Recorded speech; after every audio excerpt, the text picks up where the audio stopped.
उत्तराखंड में बेरोजगारी, बढ़ती महंगाई, गैरसैंण के विधानसभा का सत्र न करवाने और विभिन्न क्षेत्रों में गुलदारों के बढ़ते हमले को लेकर कांग्रेस ने विधानसभा कूच किया और पूर्व मुख्यमंत्री हरीश रावत और प्रदेश अध्यक्ष करण माहरा के नेतृत्व में विधानसभा कूच कर रखे कांग्रेसियों को पुलिस ने विधानसभा से कुछ दूर पहले बैरिकेड लगाकर रोक दिया। इससे नाराज कांग्रेस कार्यकर्ताओं ने सड़क पर बैठकर धरना शुरू कर दिया। सरकार के खिलाफ जमकर नारेबाजी की गई।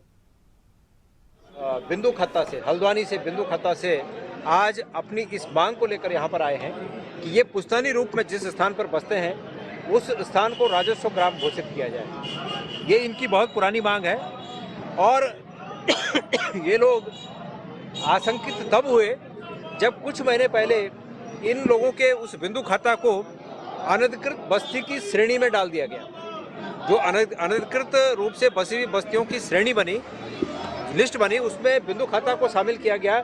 इससे ये लोग अपने भविष्य के प्रति चिंतित हैं। हमारा ये हक बनता है, हमारा ये फर्ज बनता है कि हम इन लोगों की मांग को जायज़ तरीके से सरकार तक पहुंचाने का काम करें और इन्हें सहयोग देने के लिए हम यहाँ पर आए हैं। अतिक्रमण के नाम पर बिंदु खत्ता को खतरे में डालिए। 2 महीने पहले ही जिला अधिकारी की रिपोर्ट में फिर उसको जो है अतिक्रमण दिखाया गया है, जो निश्चित ही निंदनीय है।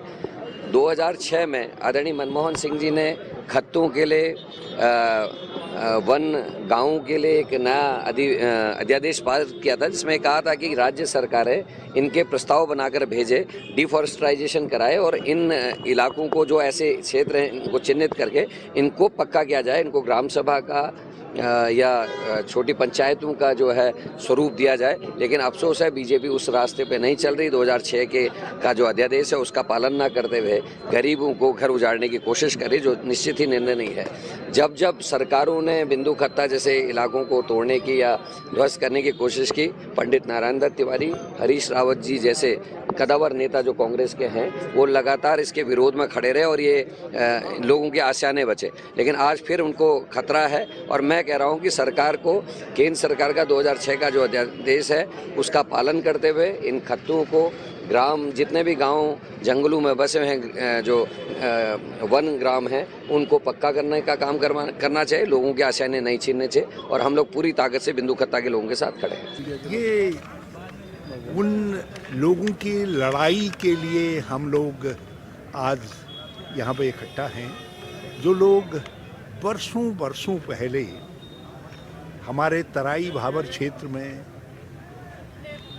आकर के बसे, पहाड़ों की गोद से आकर के बसे, जो भूमिहीन थे, खाली पड़े हुए ज़मीनों पर बसे और वहाँ उन्होंने अपने शीतकालीन आवास के रूप में पहले बसे, फिर धीरे धीरे वहीं रहने लग गए। उनको खत्ते, गोट आदि के रूप में पहले से ही मान्यता रही और आज की सरकार ने उनको अतिक्रमणकारी घोषित कर दिया है। कह रहे हैं ये अतिक्रमण है।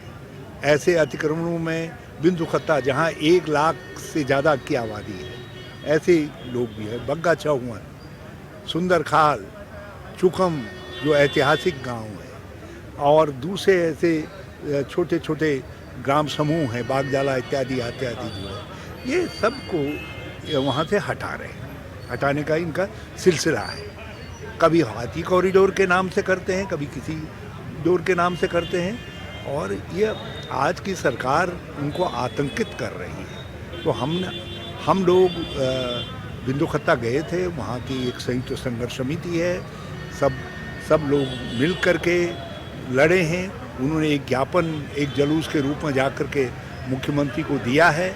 हम आज यहाँ आकर के ये कह रहे हैं, जिसमें बिंदु खत्ता वासी भी हैं, दूसरे लोग भी हैं, रामनगर से भी लोग आए हैं, दूसरी जगहों से भी लोग आए हैं, हल्द्वानी से भी लोग आए हैं, जो ये कह रहे हैं कि साहब इन गाँवों को राजस्व गाँव का दर्जा दो और जो यहाँ बसे हुए लोग हैं उनको मालिकाना हक दो।